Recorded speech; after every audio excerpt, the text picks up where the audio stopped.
Alrighty, I will go ahead and call the meeting to order, and we'll start with a roll call. McKee here, Varenkamp Here. Nichols. Here. Counselor Bottoма is sick, so will not be attending, and I believe Counselor Schultz might be out of town this I week. think he's shooting at things. There you go. Good reason to not be. It is. Move on, and if you'd like to stand and join me in the pledge. I pledge allegiance to the flag of the United States of America and to the republic for which it stands, one nation, under God, indivisible, with liberty and justice for all. Okay, on to agenda approval. Matt, I think there was a couple things that staff had, some tweaks, additions. Yes, change of commissioner for planning commission. Tonight we're joined by Commissioner Lanterman. Thank you. Johnny. Under number 7A, we'll be removing the regular session minutes, so it's only the work session minutes. Under 7B, there's an additional claim that's up here. It's a letter of credit reduction, cash back for the applicant. And on 9C, there's a revision on one of the ordinances, 9C2, so you've been given the updated brief language correction there, and Kevin will give you that when we get there. Those are the changes from staff. Sounds good. Does council have any additional changes? Okay, then I will entertain a motion to approve the agenda as amended. So moved. Second. All those in favor say aye. Aye. Dean? Aye, sorry. No worries. And commission representatives, as Matt said, Mark Lanterman's here for planning, and Judy potentially online? Possibly. Judy's right there. Judy's back there. Oh my goodness, She just snuck in. like right next to you. Sorry about that. I Good to thought see there you. was somebody back there and she's there. Sorry about that. Then on to open forum. And Matt will walk us through that. All right, this is the open forum session. If there's anybody wishing to speak, if you can please approach the guys, or approach the podium, give us your name and address. If you're online, you can notify us by either raising your hand or pressing *9 if there's someone who would like to speak. Okay. Is there anybody in the audience wishing to speak at open forum? Looks good. We'll go on to online. We have one person online that has raised their hand. Okay. Let's go ahead. If we can get your name and address first, and then go right ahead.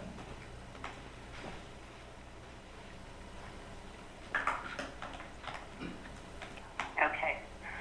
The name is D. Sicora, S-I-C-O-R-A. I live at 6410 Elm Street in Corcoran, D. right off Hackamore and Snyder, the Snyder edition. Go right ahead, Dee. Looking at, I tried to get in a couple weeks ago. Michelle helped me, but we couldn't figure out why I couldn't get into the forum. So there's a lot of codes and things that are on the agenda tonight, and by the rules, that can't be talked about at the moment. I'll have to email you guys on those. But there is a major one that has to be brought up. I saw nothing in page after page about the environmental lighting, something we live with now with Lennar building here. They like football lights. It may as well be a stadium for street lights. And I don't see it addressed by the city in any of their codes or amendments. So I broke the rules. I threw that in. Nice. Second of all, was just wondering about firearms, and the police have heard from our neighborhood a lot. In fact, to the point where some of the neighbors back here aren't even bothering anymore for the shots at night. Because of the open areas for the development and the woods behind us, which has been left and protected, thank goodness, to get back up there, and they shoot at things. Why in the dark, I'm not sure. But sometimes when you're just out doing unethical things, that's what happens. and I think the city needs to look at with all of the development, you know, where are your ordinances for hunting or shooting? DNR says you're supposed to be 500 feet away from any structure. And bullets, broadheads, they don't have a GPS on them. And there's no 500 feet away from anything anymore, at least on this end. So I do believe the council needs to look at that. The city needs to look at that. And the police have been as helpful as they can be, you know, but people back that have been doing this kind of thing for years know how to get out of sight quickly. Unfortunately, you know, when you're unethical, you're unethical. Gotcha. Well, And sorry, go ahead. And there's one other thing, the fire in Loretto a few weeks back, just 2-3 weeks back, which was huge. In fact, there was a lot of smoke in this area because of it, you know, and they called in just about everybody they could, and they have a fire station. Over the years, Matt Gottschalk has given wonderful presentations. I've been to many about fire prevention, fire protection, and a fire station. If we are going to grow and keep flattening things and putting homes in and many businesses, somewhere along the line, the city better or should look at fire station. Because if we had something major at the same time, say City Hall, I'm not sure what we would have done that night because everybody was in Loretto. So, you know, it's not like who you're going to call a Ghostbuster kind of thing. Gotcha. And I think it needs to be looked at, and I don't see it anywhere. I don't see it in future stuff. I've looked back, and, you know, Matt gets the nod and good job, and thank you very much, and here we go. It's like waiting for the shoe to drop. Gotcha. Well, I appreciate your comments, Dee, and I think maybe you and I should, and maybe Matt should follow up, and we can discuss a couple of these and answer some of your questions, and then kind of maybe take it from there. So if you want to shoot me a message, I'd be more than happy to talk with you offline and can figure out hopefully some of these issues for you. Okay. I mean, it's not, I don't think it's just me. No, right. You know? Yeah. My house will burn down as fast as yours will. Absolutely. But, you know, it's like if we're going to grow, if it's going to get populated, and you need to protect the people that you represent, and the fire station has got to be out there somewhere. Yep. And that fire was huge, Yes, as we it all was. know. Yes, it was. Okay, thank you, Dee. Thank you. Have a good night. You too. Mr. Mayor, Yeah. could we at some point get an update on the firearm ordinance updates we had a work session on Yeah. a while ago? Well, do you know maybe where we are now? Yeah, so I know that, obviously Dean is working on it. I can jump in. Ryan, myself, and Alan have all put that together with Ryan. At some point it's gonna come, but to Dee's comments about that general area and such, we've got recommendations already in place on what we would like. It just needs to be finished and brought in front of the council. Gotcha. And then I think the ordinance has to go in front of the public, those kind of things for review, and then we can go from there. So Dee, it's there, but if you're still listening, Dee, make sure if you hear gunshots after dark, you've gotta call the police. They will come if they're still shooting. I can speak myself, people were shooting well past sunset, actually 30 minutes past sunset, which is a timeline and stuff. And while I was on the phone with a police officer, another shot went off. And one of our officers got to my place, I pointed the direction, and in about 20 minutes later actually found the people that did do the shooting, and there was a teaching moment there and stuff. So with the police can't respond unless they get those calls. So I know there's a frustration there and such, but that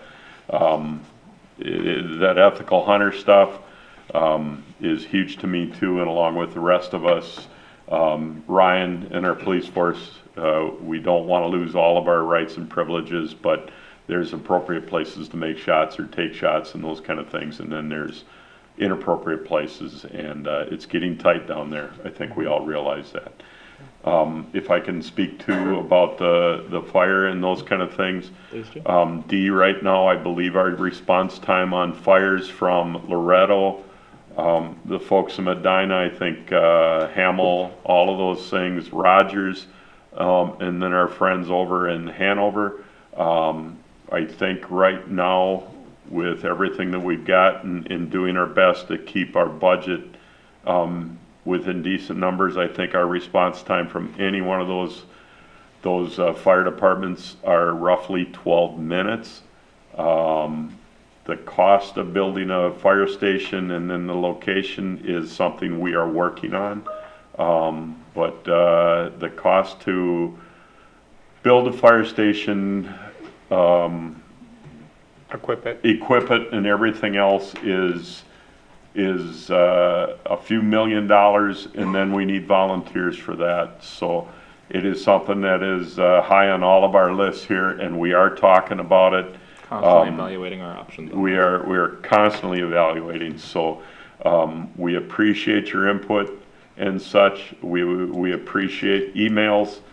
Give any one of us a phone call and we can talk openly about this stuff, but I think Tom and Matt opened up, shoot them a line and they can talk more specifics in our meeting tonight. But all things we are absolutely looking at, especially as we grow and we are going to grow over the next number of years. So I love input like that from our residents. Thank you, Dee, very much. Thanks for adding all that. Is that all we have for inform? Okay. Then we will move on to, we don't have any presentations, so we'll jump to consent agenda, which consists of items 7, let's see here, the amended 7A through 7E. Does anyone want to pull anything? If not, I will entertain a motion to approve consent agenda items 7A through 7E. So moved. Second. All those in favor say aye. Aye. Aye. Aye. Then we are on to planning business, which we'll have a public comment opportunity here for items 8A and 8B, which is ordinance amendment for accessory structures and ordinance amendment code cleanup, which is a number of items. And also, just before we hop into that, another one of Dee's comments was about that additional area of code.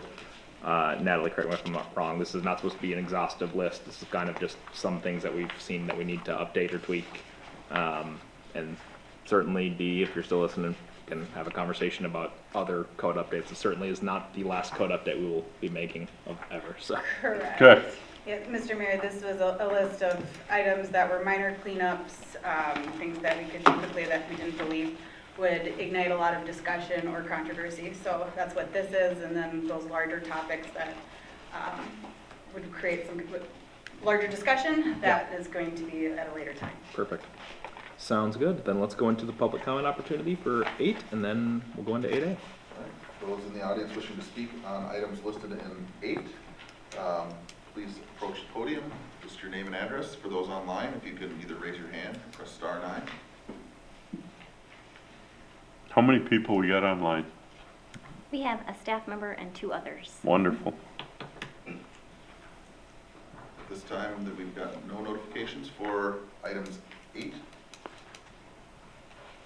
8A and B? Perfect. 8A and B. Okay, and no one from the audience. So then we will go on to, or into 8A, which is the ordinance amendment for accessory structures.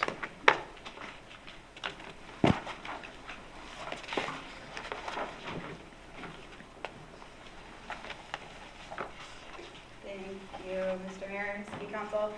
So this is a zoning ordinance amendment for a small change to our accessory structure section in our zoning ordinance. Go ahead, next slide. This was based off of City Council direction for staff to prepare an amendment regarding eave and overhang flexibility for certain accessory structures. Next slide. So just a little bit of background. There typically is a lot of confusion as to what is an eave, what is an overhang. So we found this helpful diagram that we would like to incorporate going forward to help with that discussion. But eaves are the underside along the side of, or the soffits. And then the overhang is the edge of the roof that extends over the gable ends or the front and rear elevation. Next slide. So currently, our code reads that minimum dimensions of eaves and overhangs for accessory structures are based on the sidewall height of a newly proposed building. It is believed by staff that these requirements were put in place to ensure accessory structures have a residential aesthetic. And so that table on the screen is currently how it's read in code. We basically require 12-inch eaves across the board, and it's the overhang that adjusts about 6 inches based on the sidewall height. Next slide. A resident asked the City Council to consider changing this regulation to allow for a new accessory structure to have a 12-inch overhang where 18 inches was required. There were a couple reasons why he made this request, including that he has an existing accessory structure built before our current zoning ordinance, and he preferred to have the overhangs of the new building match his existing building. And so council directed staff to add a clause to this section that allows for such flexibility. Next slide. So we do have 2 options for you tonight to consider. Option A is based on the council direction received at that meeting to make it specific for matching an existing structure on the site. So we would just be looking to add a picture after the current table, and then adding a clause that the zoning administrator may provide flexibility to situations where the new accessory structure matches an existing legal non-conforming accessory structure located on the same property. Next slide. With the option A, staff is a little concerned about our ability to prove a legal non-conforming building. Some of the buildings really predate our record-keeping skills as a city. And we think that the residential aesthetic could be accomplished with just 12-inch eaves and overhangs across the board that would match what we do for a residential structure. There's just a 12-inch overhang eave requirement. So it would match that. It would allow for people who have an existing structure to have that flexibility, and it would give the flexibility to everyone across the board. So we think it would actually simplify a lot, especially the confusion as to what's an even overhang. It would be a little less concerning, because that's one of the conditions of approval we have to add a lot when we're looking at accessory structures, is they have to revise their plans to address the overhangs because they never get it quite ready. So it just seems like this would simplify the process while still meeting our goals as a city, to just take out the table and basically say all accessory structures shall be constructed with eaves and overhangs that are a minimum of 12 inches. We still want to add the picture just so that we can have something to reference, because again, sometimes people do want to have an understanding of what is an eave and what is an overhang. We don't have that defined, and we don't really need a definition. We think we can just accomplish with a diagram. So this is option B. This is the staff recommendation, and Planning Commission also recommended this unanimously at their meeting at the beginning of this month. Next slide. So City Council should clarify between option A and option B. From there, then staff recommends approval of Ordinance 2023-508, amending Section 1030.020, and the resolution approving findings of fact. And then the summary ordinance requires a 4/5 majority, so we'll bring that back at the next meeting as a consent item, should this proceed. Thank you. Thank you. Any comments or questions on the options? I'm okay with B because it aligns with existing residential requirements. It doesn't seem right to have a higher standard for a non-residential structure that is shorter than a residential structure with a 12-inch requirement. Makes sense. I agree. I did not listen to the planning commission meeting and such, but out in the country, we've got folks that have added lean-tos, those kind of things without permits, those kind of things. If somebody wants to make a building look like another one with a unauthorized lean-to, those kind of things, I'm just asking that out loud. I don't want to complicate and I don't want to spend a lot of time on what would our answer be to something like that. So I guess for the lean-to, if we found that there was something illegally non-conforming, Okay. and we have reason to believe, because it's on a property owner to prove that it's legally conforming. Sometimes we can base it off of aerial views from Hennepin County that have historical data. But otherwise, it's up to the property owner to determine that. So if there was some reason to believe that it was illegal, typically with permit, site review, things like that, we would make them remove the illegal structure. Gotcha. Yeah. So. Okay, if they're coming, things got to become Yeah. more conforming. And this is a great suggestion for what was happening. One of our residents, beautiful property, those kind of things, and it would look silly having a different size eaves on it than what was on the old barn that was there, and they've stuck a lot of money into that property and it looks nice. So I think it'll also be easier for people looking to not necessarily hire a contractor and they want to get a kit for some of it, so it's still a permanent structure, Yeah. but they're doing it themselves. They usually come with predefined dimensions. Yep. And having the overhang be 18 or 24 can all of a sudden make it so that they can't get a kit. Yeah. So. Good job. I'm in agreement with B. Perfect. There was one thing, it sounds like we have a resident, Dee again, who had her hand up, and I'm not sure actually when it went up. I'd rather err on the side of letting her speak. So let's, Dee, if you could limit your comments to just a couple minutes, that would be great, but go right ahead.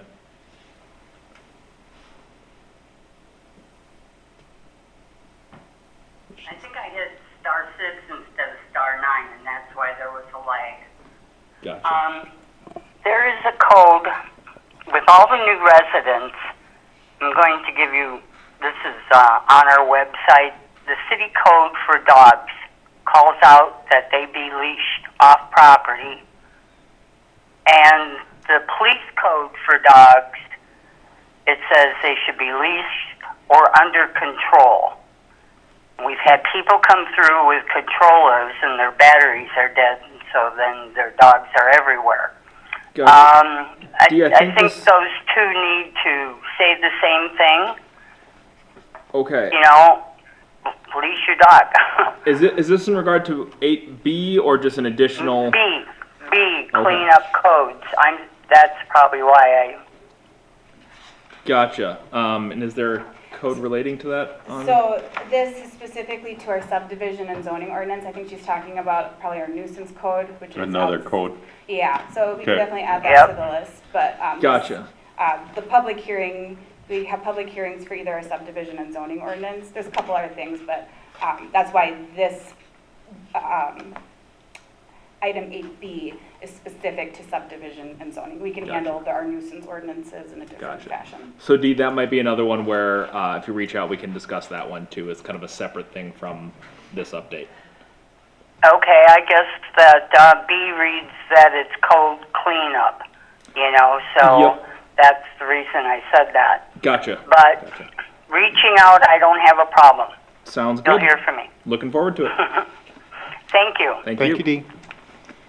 Okay. Then continuing on, so you were both in favor of B, and Mark, I don't know if you had any context on the Planning Commission's thought process.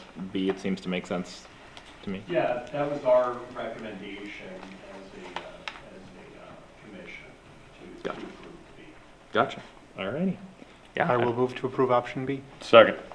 Perfect. And just to clarify, that is to adopt ordinance 2023-508 and approve resolution 2023-92, right? Yes. Perfect. Motion is second. Any further discussion? All those in favor say aye. Aye. Perfect. Any further discussion is kind of a funny technicality when it's just the three of us. Oh, We have to table the summary ordinance. Yes, I'll make a motion to table this summary ordinance 2023-509 to the next meeting consent agenda. That Second. needs 4/5 vote. To pass it needs 4/5. We Yep. can table it to then because it needs 4/5. Okay, So. what did you say? I seconded the motion. Second. Oh, Any further discussion? All those in favor say aye. Aye. Then on to 8B, which is the ordinance cleanup items. Natalie, go right ahead. Thank you, Mr. Mayor. Item 8B is for minor subdivision and zoning ordinance edits. Go ahead, next slide. So City Council authorized staff to prepare a code amendment for several amendments to update our subdivision and zoning ordinances. The goal of the update was to address staff identified typos, inconsistencies, additionally some minor revisions that are not expected to be controversial, such as increasing our public hearing radius from 350 feet to 500 feet. Next slide. So staff has provided a working list, not lot, of subdivision and zoning ordinance edits to the council for at least the last 3 years I'm aware of. It may have been going on before that. And we've had a little bit of downtime with our development projects this year, and we thought it'd be good to get this one done. don't say that too loud. Fair enough. But as you can see, I had to restart the alphabet, so at least 26 edits were identified on that list, and a little bit more than that. Next slide. So the enclosed draft ordinance for review is 32 pages with 77 sections of code updates. The updates include very minor typographical errors that we're addressing, and then providing a lot of clarifications with some inconsistencies found throughout code. So we've revised some definitions so they're consistent across the board. That includes building line, setback, how we're treating daycares, structures, major roadways, upland, removal of the greenway corridor land. That was a term of art in our subdivision ordinance that we don't rely on anywhere in the code anymore. So that was just completely removed. And then we updated dwelling-related definitions such as multiple family, apartments, and townhomes. The reason why we did this is because I wanted it to be consistent with our new rental ordinance adopted earlier this year. Next slide. Address some inconsistencies with rural commercial architectural standards. Updated all 2030 comprehensive plan references to 2040. Updated all remaining references of places of worship / assembly to just places of worship. Updated daycare references to home daycare and commercial daycare as appropriate throughout the districts. And then replaced the interim use permit references regarding accessory dwelling unit approvals with the applicable review process, because it can either be an administrative permit, and in one district it can be a CUP process. Provide consistent language regarding lot dimension deviations and the use of a PUD in open space and preservation plats. And then updated cul-de-sac length requirements so that it refers to our Corcoran engineering design standards. Next slide. And then we made some minor changes to align with current city practices or provide consistent processes across the board as much as possible. So we added a wetland and topographic survey waiver requirement. This is something we were already doing and it was going to council, and it was nowhere in our code. It was, so we've added that, and we've actually are proposing it to be an administrative requirement based on engineering review. Typically when we brought these to you with a recommendation of approval, you've defaulted to approving based on the city engineer memo. If for some reason we were to deny a waiver request, they would be able to bring it to you as an appeal. So you would still have that if someone were to be denied. One of the other changes was allowing decorative fence elements such as a spade cap on structural posts to not count towards height, while clarifying a fence topper would count towards the height of a fence. Again, increasing the public hearing radius to 500 feet. Providing consistent processes for extension requests for land use approvals, allowing accurate improvements such as decks and patios to encroach up to 6 feet into setbacks as long as it's not within a drainage and utility easement. This was previously a flexibility allowed for wetland setbacks, but it was not allowed for other required setbacks, and we thought it should just be treated consistently across the board. provide city council with more discretion to determine when a subdivision may or may not be deemed premature. And then added standards for private drives in urban residential districts as deemed appropriate. Again, this is something that we have allowed as a PUD, but it's not something that we specifically call out in code. Next slide. So the Planning Commission and staff recommend approval of the following ordinance 2023-510 with the subdivision and zoning ordinance amendments, resolution 2023-93 approving findings of fact, and then again the summary ordinance should be tabled for next meeting. Okay, thank you. Any questions for Natalie? I think it all looked really good. I didn't have any concerns or questions on what you did. I did mention when we first considered this, the idea of standardizing our trail standard to match Three Rivers's, because we'll have so many of their trails in the city. And I think Steve had said that we were going to do that as an engineering standard rather than a code standard. Is that correct? Correct, Councilor Nichols. I believe that's something still in the works. That's just gonna come separate because it wasn't something he was gonna be able to have addressed in time for this. Okay, I have no other concerns. Thank you. Dean? Page 11 of 32, you misspelled purpose in subdivision 1. No, I'm just kidding.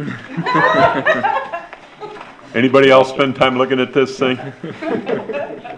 And this is only 32 pages out of 700 and how many pages in ordinances that we've got? Yeah, I think 760, something like that. Yeah. Well, 788. If anybody's got a way to remove some of those pages, that'd be really cool, but this is a lot of work. To our resident D that's online and such, we've got a lot more to do and a lot more to think about, and your concerns and stuff are duly noted, and many of them are being worked on, so thank you, everybody. So I'm good. Well said, and I don't have too much to add other than I'm super excited to see the 350 to 500. I've been screaming about that one for 3 years, so I'm glad to see it. I'm excited. I think that's a good change. A little bit above the state requirement, which is nice. Can I make a motion on the first two? Yeah. Approve the first two? Do I have a second? Or do you want them separated? We can do them together. I'll second. The ordinance 23-510. 510 and 2393. Yep. Yeah, so motion, Second. Any further discussion? All those in favor say aye. Aye. And then I'll make a motion to table summary ordinance 2023-511 for publication to the next meeting's consent agenda.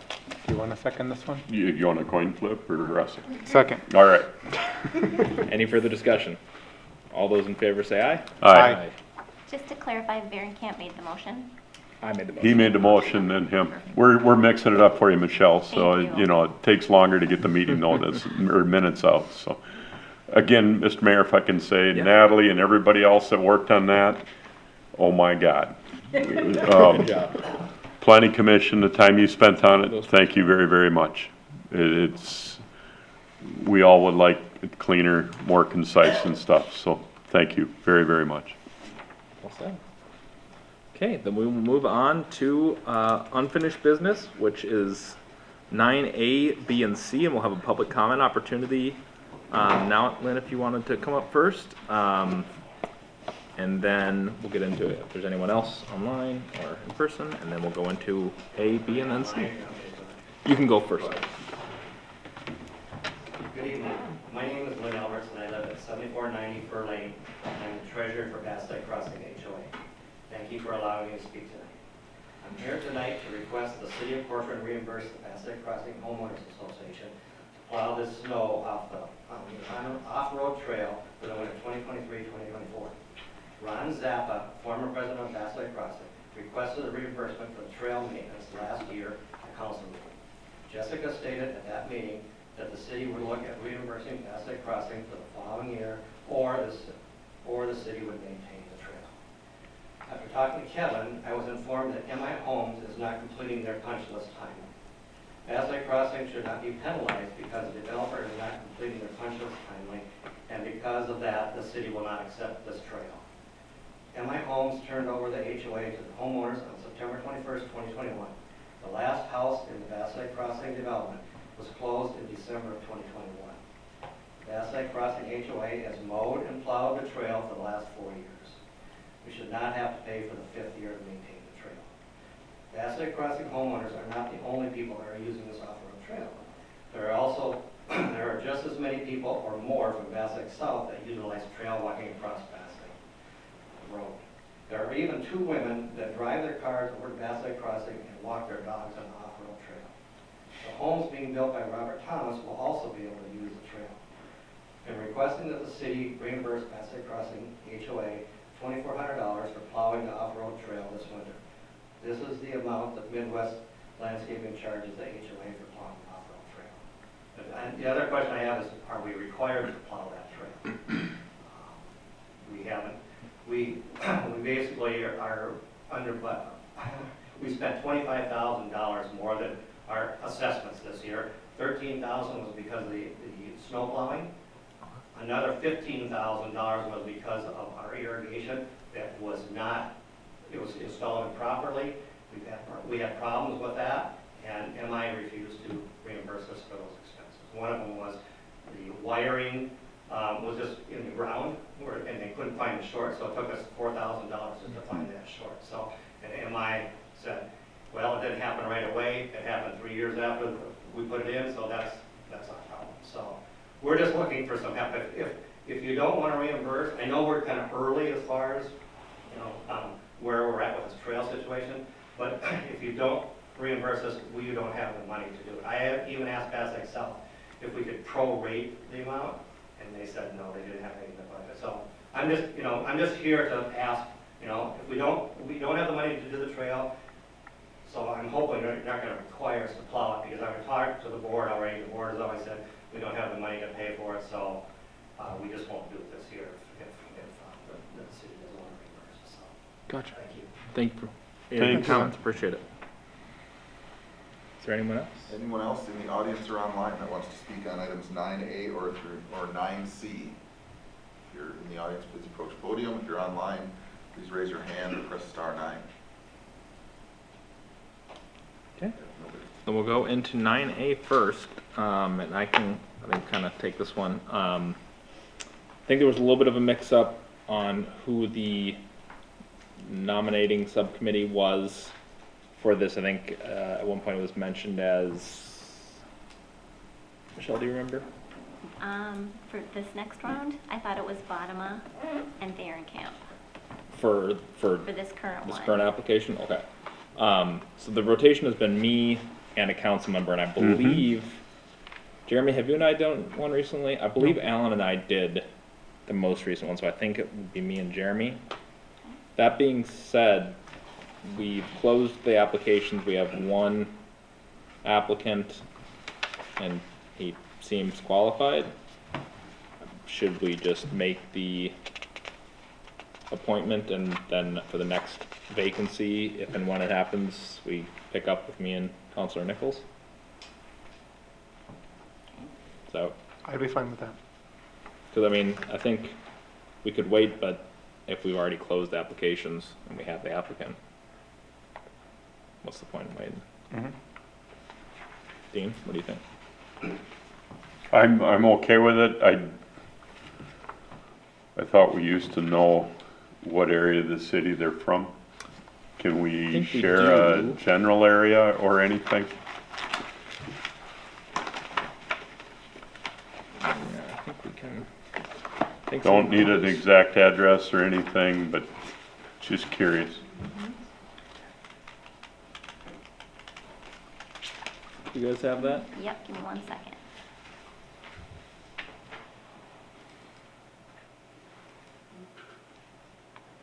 And then the reason I'm asking is, Lisa was from the area out on the southwest corner, so to speak, so I'd like to try and stay away from overly condensed commissioners on our commissions to general areas and stuff, but I no problem, it just would kind of like general area. Yeah, still be helpful. Northeast, Someone to know in the southeast, future. northwest, southwest, central. Sorry to put you on the spot, Michelle. I'm almost there.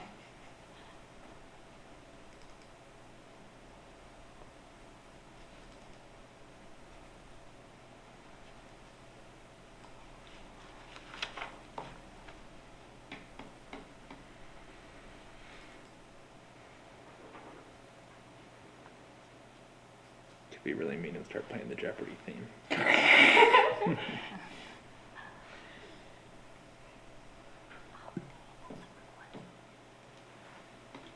If you don't have it, it's something you can tell me later. I have no issues with, Nope, I'm almost The there. appointment, I just pulled so- up the wrong one. Give me Oh, no one worries. sec here. and my next question is, all of the folks in our city and all this stuff, we get one applicant for parks. How disappointing to the general residents of our community. We need volunteers. We need folks doing this. Yep. And that's my only I think disappointment. part of it might have been, it was a Was it somewhat short unexpected- notice? It was somewhat unexpected resignation, I think, at least It from was. our perspective, and we have had a number of appointments in the last True. year or true. so. I don't want it related to Bart being a parks person. I can just get go on anybody- record and say I can get anybody in trouble here. I can get As the anybody. parks liaison, I she think doesn't Michelle mind has Just counting. one to pick on, so. I think Michelle has something. Counselor Verkamp, it would be southeast Corcoran is the area. Understood. Thank you. Oh, I got no problem. Okay, then I'll make a motion to appoint Jonathan Schmidt to the Parks and Trails Commission, starting for the next meeting. November 16th. I'll second it, just because I brought up the question, so. Okay, any further discussion? All those in favor say aye. Aye. Perfect. And then for the next, just for the notes, for the next appointment of planning or Parks and Trails, we'll do me and Counselor Nichols, and do me and Dean. Been right me and down the John, road. Okay, You know, and me and, I like Thank it. you. And if you're a resident, please volunteer. yeah, absolutely. We got Danny out back there. How many years you would volunteer here? About 75? You, Right on. thank you, everybody. Please consider helping. We It's a we big help. truly listen and we care about our commissioners. We love their input and those kind of things, the decisions we make to make this city continue to be a good place to live, so. Well said. Okay, on to 9B, which is the RFPQ for Master Park Planning. JCB, are you gonna take this one? I am. Perfect. Good evening, Mayor and Council. So before you tonight is the RFPQ for Master Park Planning, like the Mayor said. The application process for that, or the submission process for that closed on September 29th. Following the receiving of those submissions, Jessica Beisey, Kevin Madsen, and myself scored the submissions and invited the top 4 scoring agencies to come in and interview. Those 4 were Anderson, HKGI, SRF, and WSB. We interviewed them in early October, and from those, HKGI was the recommendation from the subcommittee, just due to their project experience, scope, knowledge, and understanding of Corcoran's needs, and they asked further questions that really sparked discussion among the subcommittee. The Parks and Trails got to review the submissions and review the information provided from the subcommittee, and their recommendation is also HKGI. However, they added a caveat to negotiate lower rates potentially, Gotcha. as HKGI is the highest in the rate category. And as far as funding goes, we were anticipating general advancement for park planning would come out of long-range planning, and then project-specific would be more park dedication. But that's certainly available for discussion, and if you guys have any questions, I would be more than happy to help answer it. Otherwise, if I can't, I'm sure Kevin can. Perfect. Thank you. Now, I was part of that subcommittee too as well. I think I got skipped over on that one, but So sorry. no worries. But she nailed it with what the outcome of those interviews was, and I think Kevin, you had said something to me afterwards about, you worded it very well. I wish I could remember exactly what you said, but kind of their strengths seem to line up well with what we need, maybe more so than the other groups. And it Yeah. just seems to, they bring the most of what we don't necessarily currently have. Yeah, they, I think, complement our existing Yes. staff and fill in the Yep. gaps where you need some more expertise, so. Yep. So I think, you know, that it is a little bit more cost, and to the Parks and Trails Commission's point, certainly open to trying to negotiate on some of those prices, if possible. But I think they'd be a huge help and help us get some of these park projects kicked into high gear and get going on them. So that would be my recommendation, and I don't know if you guys have any questions. Dean? Did they make comments on what took so long on Gleason? That project seemed to just take forever to redo Gleason Fields, Park and Fields. We didn't really ask. Was it We didn't related get into to? conversation with specific projects Okay. in our communities. We focused on kind of what we were looking for, but Okay. we can certainly ask when we talk to them for their perspective on it. And I mean, if it was supply chain, all of that stuff, it was during the time, it seemed to take forever. And this is gonna take forever. This is gonna take a long time to do all of this planning and everything. So I'm okay with what you're doing. The numbers look right. I've seen their end result and stuff. It's just what can be done to not take so long if we do it in stages and stuff. That's all I got. I'm excited to see it. Parks folks sounded excited. Yeah. Judy, I don't know Everybody's if you pumped had- with this group, so. Judy, I don't know if you had any additional comments on the selection or commentary on the No, I wasn't in, I mean, I had a different choice when I saw the paperwork. Okay. We had discussed, you know, but after bringing what they said in the meeting, when they talked to them, I feel very confident with that. Gotcha. Cool. Appreciate the feedback. Yeah, and I think to address the question about the funding, I know Matt, you and I have talked about this a little bit. I think the breakdown there of, and obviously there are certain requirements for what funds can be used for what, but I think project specific, which is gonna probably be what they're used pretty heavily for initially, at least for the, you know, first couple of years with the city park, Bellwether, boardwalk and other trail and park projects. For that to come out of park dedication, and then for the ongoing maintenance, ongoing planning type stuff being long range, and maybe working it into the 2025 budget, a portion of that as well. So if that sounds good to you guys. Yeah, I would also remind us, as a unit, we also have a park in Tavera that will need some attention as well. We tend to not talk about that one as much, but there was a concept that was discussed as part of that approval that we don't want to lose sight of either. Good point. Yeah. Definitely lots of projects. No, We'll no need a shortage lot of of projects, support. which will allow us to use park dedication on those specifically. Yes. So the direction is for this coming year, with this not being budgeted, the baseline carrying expenses for this consultant will come out of long-range planning with instruction to rolling it into the 2025 operating budget. And then the project-specific costs will be coming out of the park dedication on a project-by-project basis. Yep. Once those costs can be tied to that specific project. Exactly. I would also suggest we consider, based on the hourly rates and the number of projects that we're going to have, if there's a way to do construction oversight in 2025 internally instead of with the consultant, and the consultant can maybe work with design, but we don't have to pay $195 an hour for somebody to oversee the construction activity. I think it's, So I can comment on that. So part of this kind of park development consultant package is that every project's completely unique.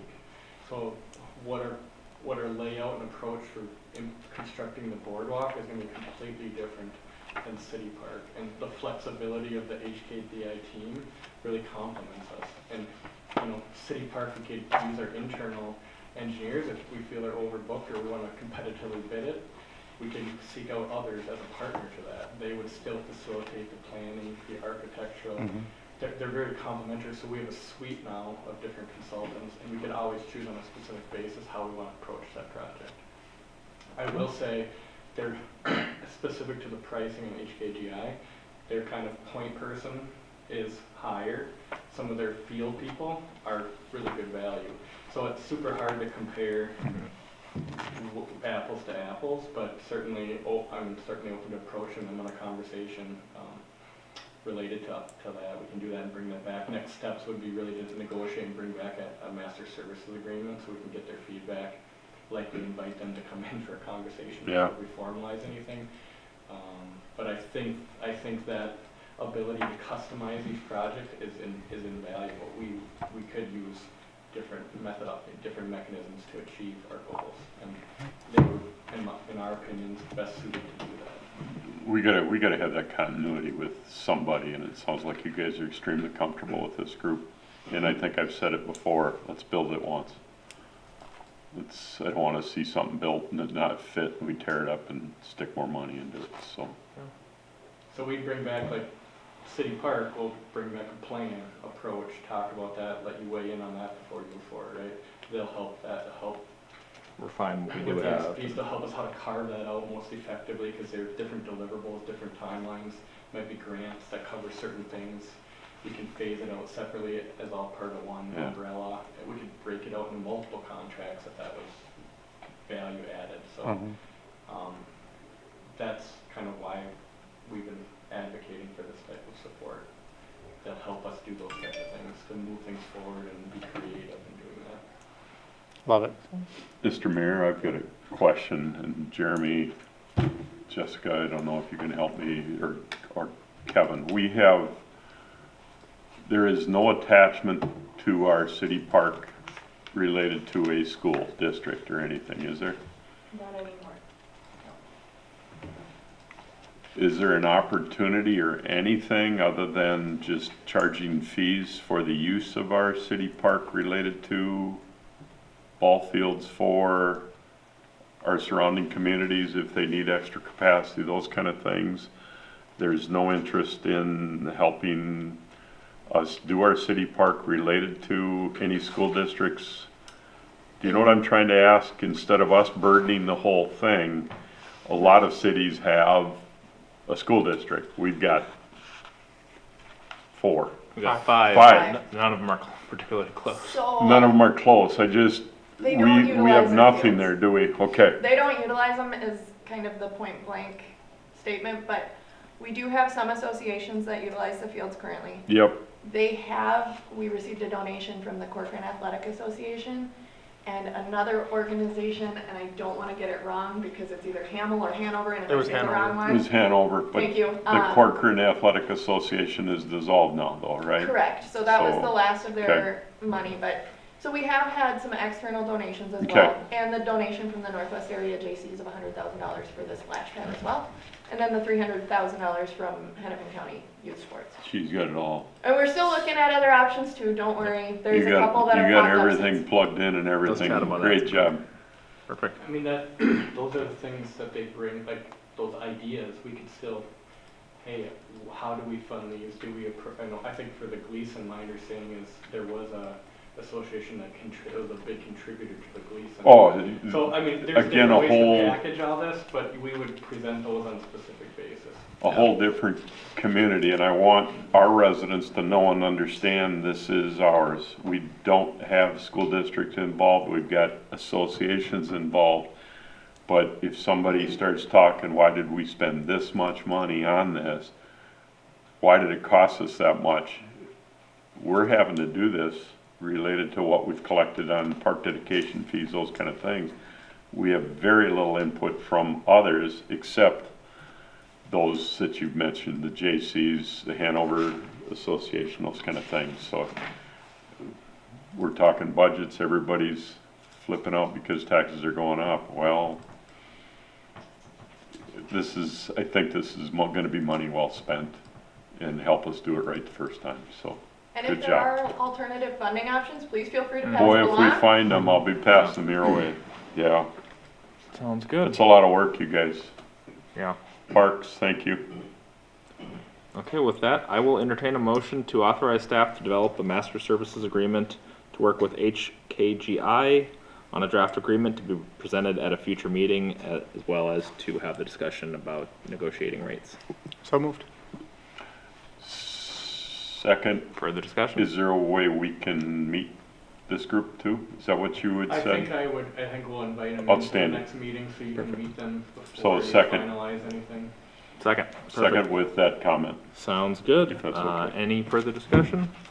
Nope. All those in favor say aye. Aye. Aye. Okay.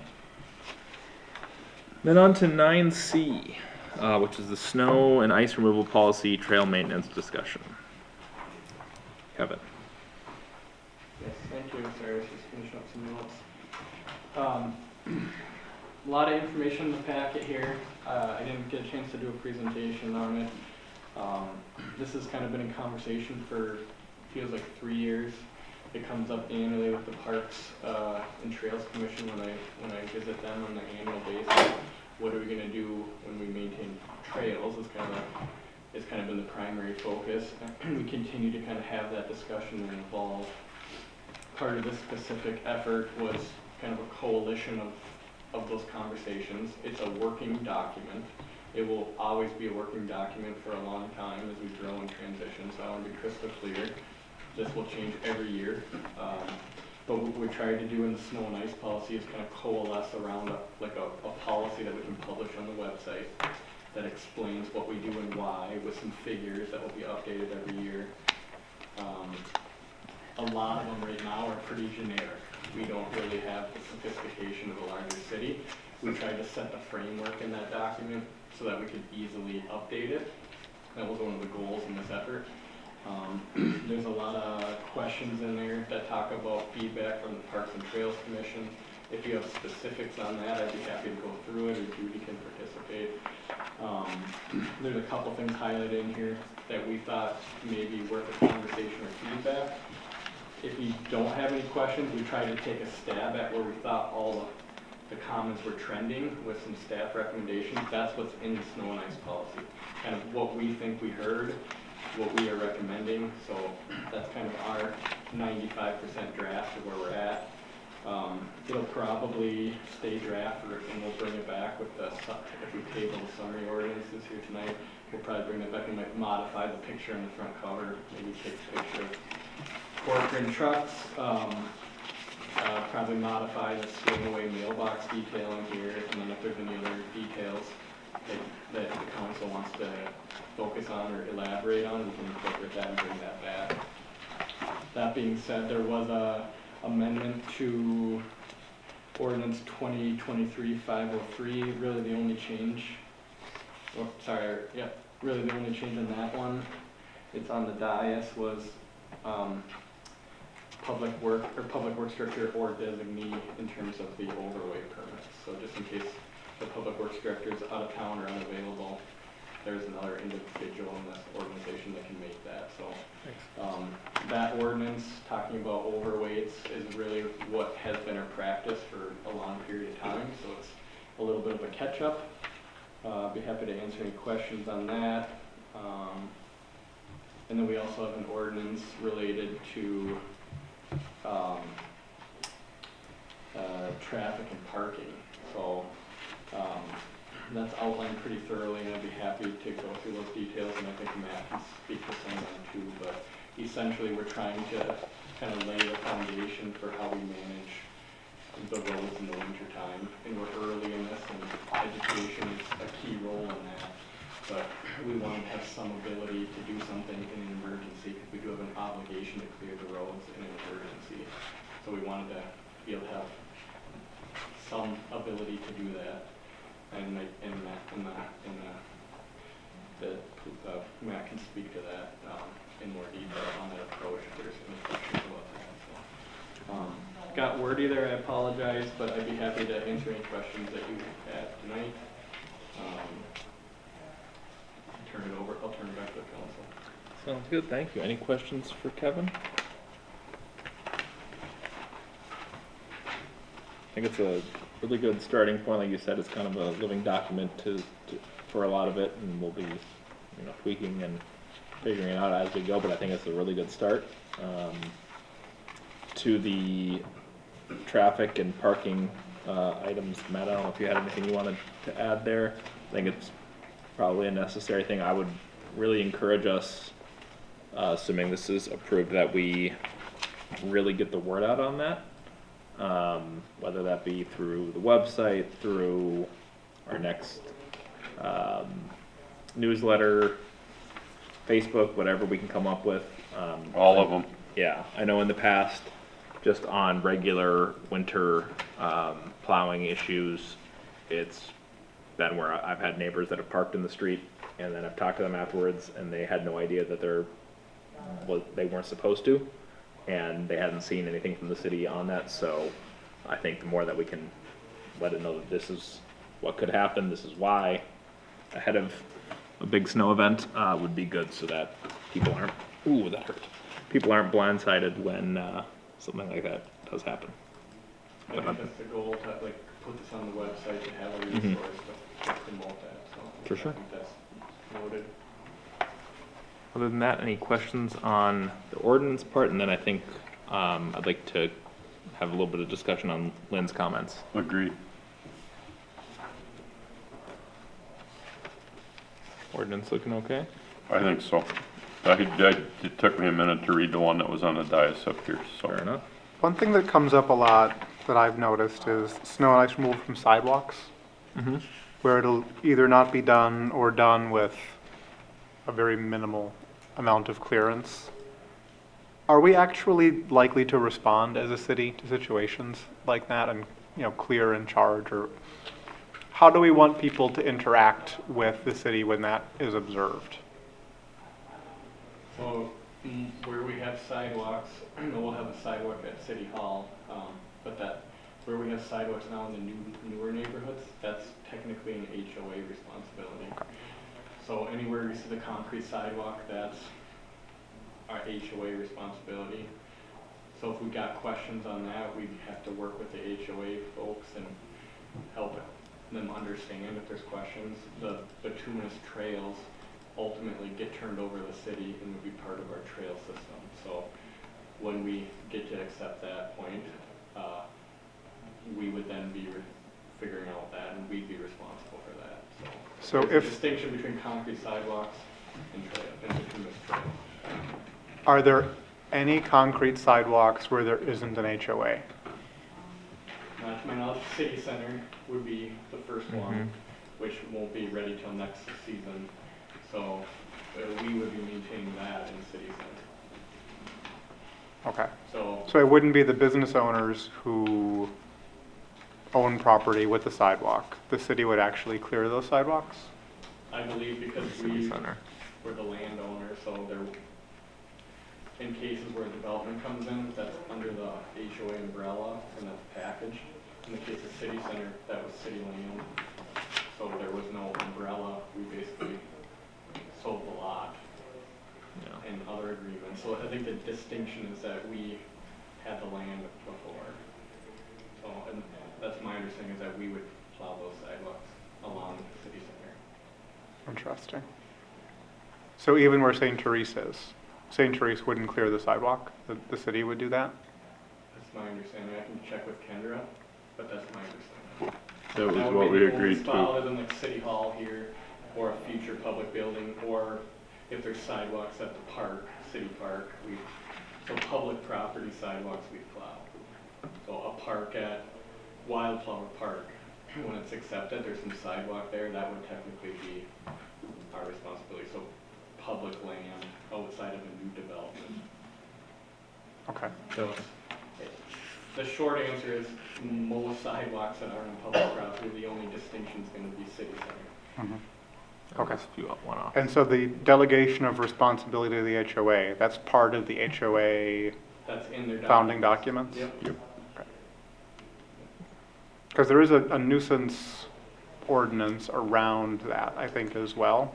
But we would just pursue that through the HOA if it's a problem. Yeah, so if a HOA wasn't doing it or chose not to do it and a resident thought they should, if they made that decision to not do it, I believe, my understanding is that our ordinance does allow us to go in and make sure that they do that.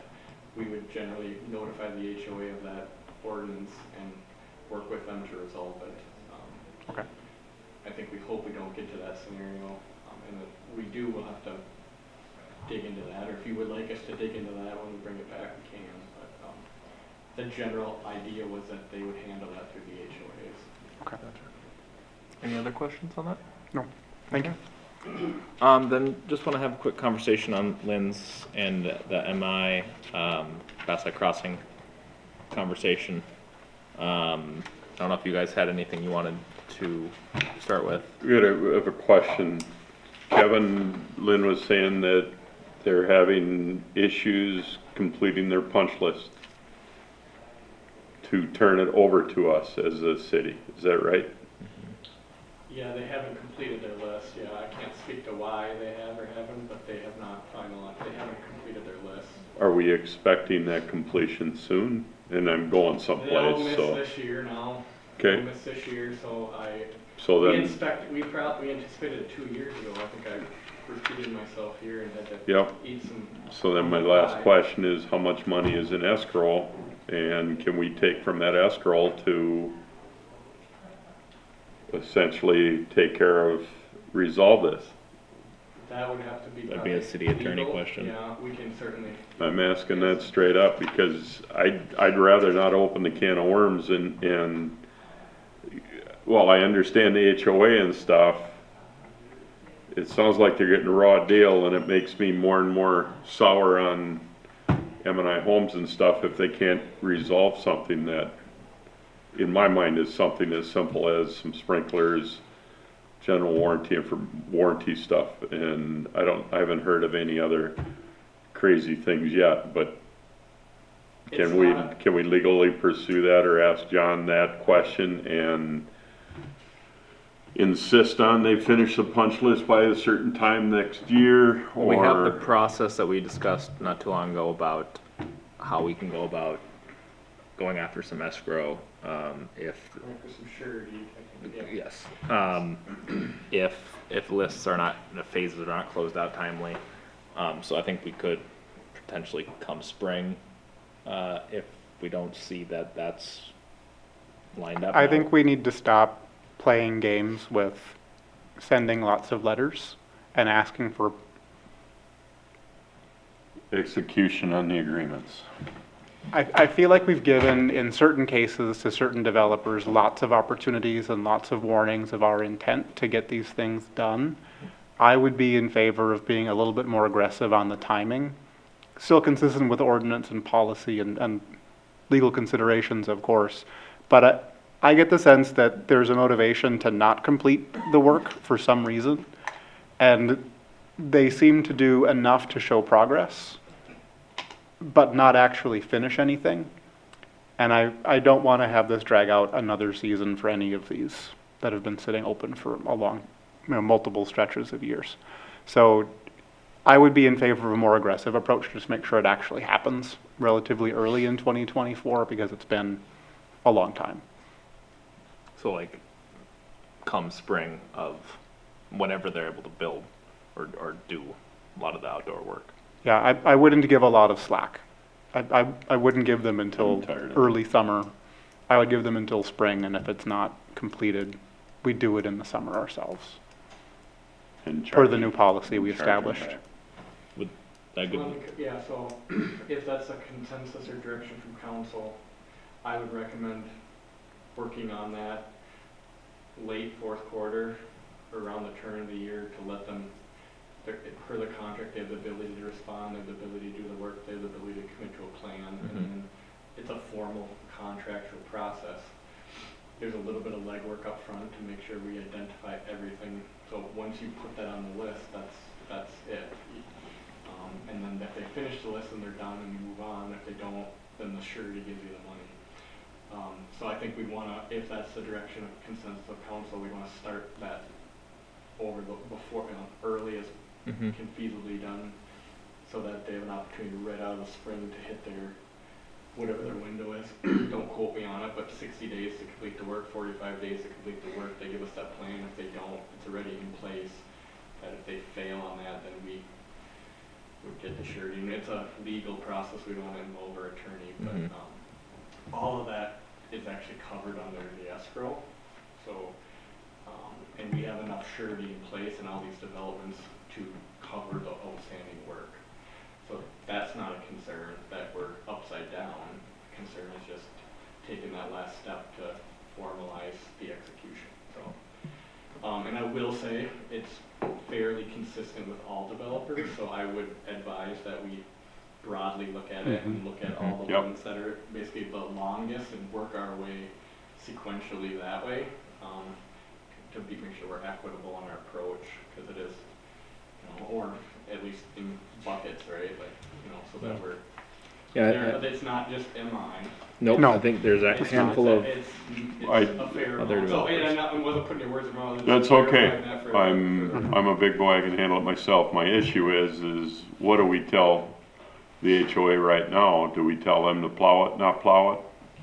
So that, I can seek input from the attorney on whether that's an eligible thing under Okay. the umbrella. yeah, that'd be helpful. And if it's not eligible, If it's not eligible, I mean, we don't require it to be plowed, so Okay. they wouldn't have to plow it.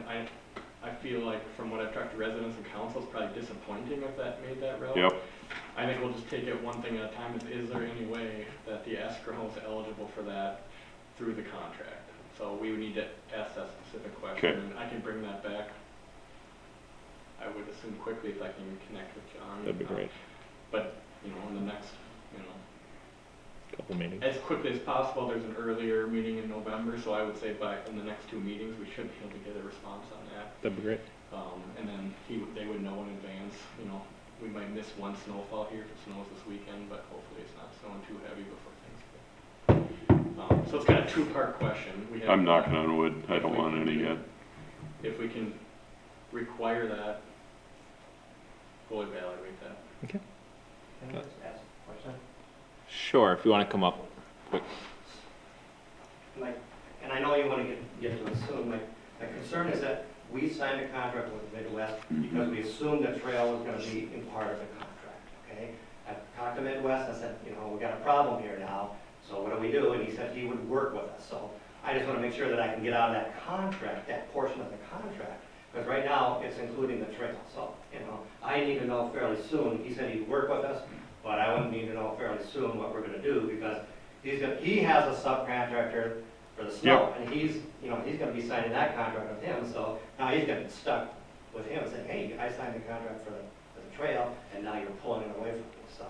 So if I may, Mr. Mayor, you got two choices. You wait for us to get an answer, or you say you don't want to plow it. Yeah, a couple weeks, I think JR Okay. is fine for a couple weeks, so that's fine. I mean, one of the big holdups is, Kevin and Rowdy came out a year ago to look at our road, and because we had 24 cracks down the road because it was, problems, we thought it was going to happen then. Now we're waiting this fall, and it didn't happen again. But Rachel Development across the street of Essex South, they got theirs fixed. So that's the difference between the developers. So that's just my concern, is that stuff like that is just, we're getting penalized because, MI, and it's not a big deal, it's only $2,400. But it's just the fact that, there's a lot of people that, use that trail. And the guy that does the trail now, he's got a plow, not a plow, but a snowblower, so it really gets it right down to the trail, and he does a really nice job. So, if we can't have it, people will be disappointed. Yep. So what? Thank you. I appreciate your comments. I would suggest also if Thames comes back and says, yes, that's viable, we should look at doing the same thing for Ravinia, because that HOA is also independent now, and they're also paying for plowing on trails that haven't been turned over because of uncompleted punch lists. Noted, and that's kind of echoing my comment. That's where we're Whatever going. we're going to do. Equity Right. Anywhere across all of This them. applies to every Yeah. development, Yeah. unless there's something. Good It grief. would be if it's an eligible expense due to a delayed lack of closing out of phase, then we look at anywhere that's the case, applying it to those trails. I don't want to set hopes that there is, but Yeah, we will I- evaluate all Yeah. options to see if there's a path, and then if there's decisions, we'll bring those forward. But Perfect. I don't want to I'd- overpromise. Yep, I have a it might be that couple it's ideas not. to ask, and we'll see what the legal response is. I'd like to stop being a pushover kind of group. Let's get this done and Yeah. dot the i's, cross the t's, and get out of it. More Be on- done that's- with it. That's more on the moving forward with Yep. the sureties and getting them to get into gear, or we'll do it for them. So I think that's direction, kind of consensus there.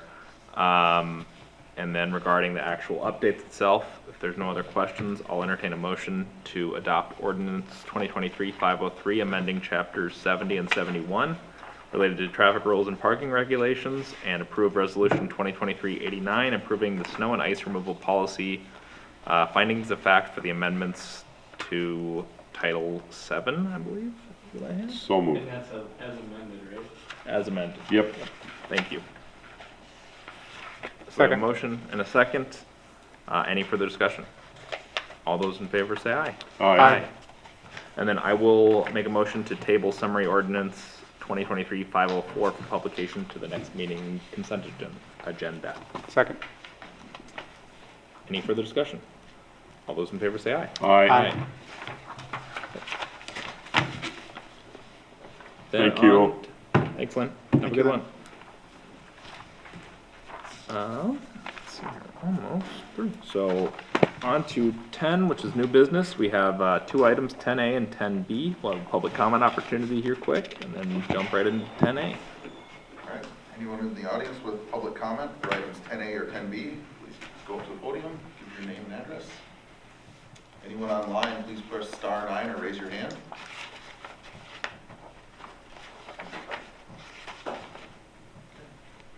We don't have any comments.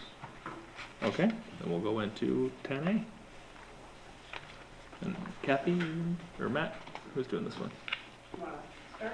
Yeah, if you want to start, I'll chime in as we did. Thank you, Mayor. Thank you, Council.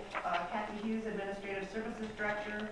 So annually, staff present to the city the benefit summary.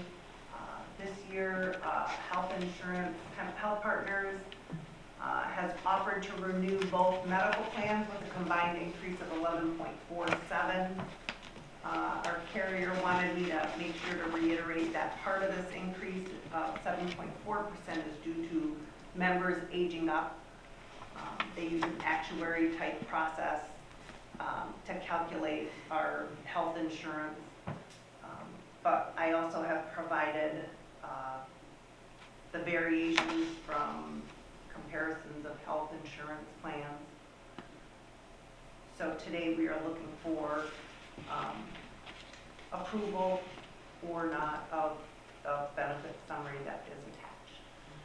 So Kathy did a good job of outlining and redlining the applicable changes. One error that I made is in the details on the renewal. My assumption was the renewal would be on the same terms, and I did see during this that with the renewal it's a similar plan, but the deductible did change to $3,200 for single from the $3,000. If we look up here, so historically the city's contribution to the employees' HSA for the high deductible plans matched the single deductible. On page 7 of that, at the top, it indicates the city will contribute $115.38 per pay period towards the employee's HSA for the employees taking that health insurance. That equates to the approximately the $3,000 over 26 pay periods. So one of the recommendations I would make, if the plan is to be consistent with what was done before, to consider changing that to the $3,200 annually, or at least make the informed decision that you would deviate from how the council has approached that philosophy in the past. So To the 3,200 annually yeah, from... So at the top of the page, the $115.38, that equates to just under the $3,000 for the year of an HSA contribution. Find that right. Which page are you on? Page 7. I'll go there. 115.38. That's reflective of, and I think that number was set when it was $2,700. I believe our high deductible plans before this were maybe $2,800 or $2,600.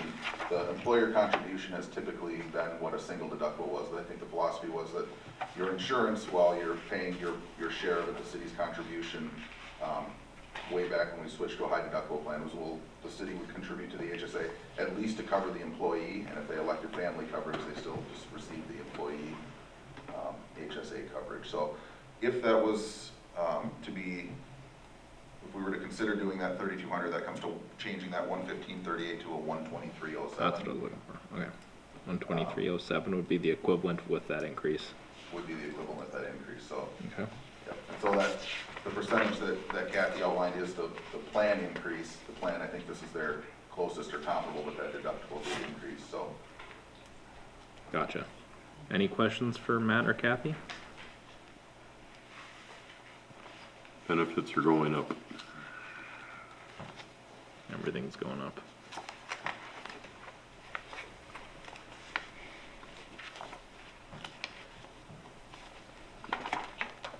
Jeremy's looking. The other comment I would make is that if there's a will to change it to the 123.07, we would likely need an MOU with the labor agreement that outlines the $3,000 contribution. I would Okay. not expect that to be very controversial, but I think we would want to consider treating the bargaining unit employees similar to the other employees as we do in most regards. So process-wise, to accomplish that, would you want us to amend that here and then direct staff to do the same with? Do the direct staff do the MOU. So I would ask you to make that amendment of the 123.07 now for this, and then Direct staff to adopt do it the as same amended, with- and then direct staff to bring back the potential MOU. That would have to be a discussion with the labor group. Okay, I'll make a motion to amend page 7, the number from 115.38 per pay period to 123.07 to be consistent with the increase. And then also direct staff to match that with, or look at matching that. Yeah. Union about an MOU. Yep. Does Health Partners offer a 3,000 instead of 3,200? What is being presented was given to us from Gallagher. I don't know if it's offered, this is what they're offering to us this year. My assumption would be that this is the closest. Okay. So this will change our cafeteria plan, which is also on page 4. City has in the past, anytime there is a change, we've contributed to 70% towards the change. When there's a premium increase. I only ask because if they offer, or if they can offer it at 3,000, it may come in slightly less than we would pay out for the 3,200 with the city making up the extra 200 for every single employee. And it streamlines the paperwork that you have to do to clean up everything with the bargaining agreement. Yeah, So if that's a tweak that can be made, that might be helpful from a work minimization perspective, and maybe even from a cost perspective. So I believe what our request to them, so they've been our provider for a number of years, our request is to provide us the renewal, to renew the same policy, and this is what they return to us. So we can certainly, I think we can ask that question, but I think when we ask them to, the cost for renewing the same policy, this is what they return to us. And I think that's also, one of the reasons why I missed the change in the, in that deductible as well. So I would anticipate that that's not the option, but it's certainly, I'm guessing, I don't know if you had the direct conversation, Kathy, I'm guessing not as well. Correct. At this time, it isn't an option, but I can sure ask again. Okay. Although we do need a decision on this tonight, don't we? Yeah. Okay. You made a motion? Yeah, I did. I can remake that motion to edit, or to amend page 7, the number of 115.38 to 123.07 to be consistent, and then also direct staff to have the discussion with labor attorneys and the union to be consistent. I'll second that. Okay. Any further discussion? All those in favor say aye. Aye. Okay, and then any additional conversation on the overall plan? Otherwise, I will entertain a motion to approve the 2024 benefits summary as amended and authorize staff to complete the necessary documents for implementation. So Second. moved. Did you move? No, actually, that works. Jeremy and that was impressive to do that at the same threw time. us right under the bus. Any further discussion? All those in favor say aye. Aye. Okay, and then on to 10B, which is small conference room technology.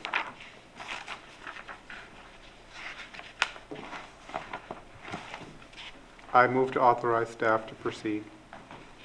we have a second? Small conference room is that one? No. In the, Littlest way one. in the other side on the administrative. Second? And just, well, a motion, a second, any further discussion, I'll just add, it is to be fully using our ARPA funds for this? Yes. Perfect. Then, yeah, I have no problems with that. All those in favor say aye. Aye. Perfect. We have 11, just had a staff report for project planning update, which is in the packet, I believe, if anyone's interested. And then city council schedule, same thing. Got a little bit of an odd schedule coming up with a couple Monday meetings and the end of the year and one December meeting and all that, so just make sure to pay attention to that. The only, so no work sessions through the rest of the year? No, not specifically, yep. We have a special meeting. Today's work session, I don't believe there's currently a work session between on the 9th, 20th, or 18th. Doesn't look, okay, thanks. And part of that is probably with, hopefully we'll be getting new administrator in between those last two. Yep. At some point, so Okay. try to time that so it's not as crazy in the transition. Yeah, then other than that, if there's nothing else, I will entertain a motion to adjourn. I move to adjourn. Second. All those in favor say aye. Aye. Aye. Thank you very much.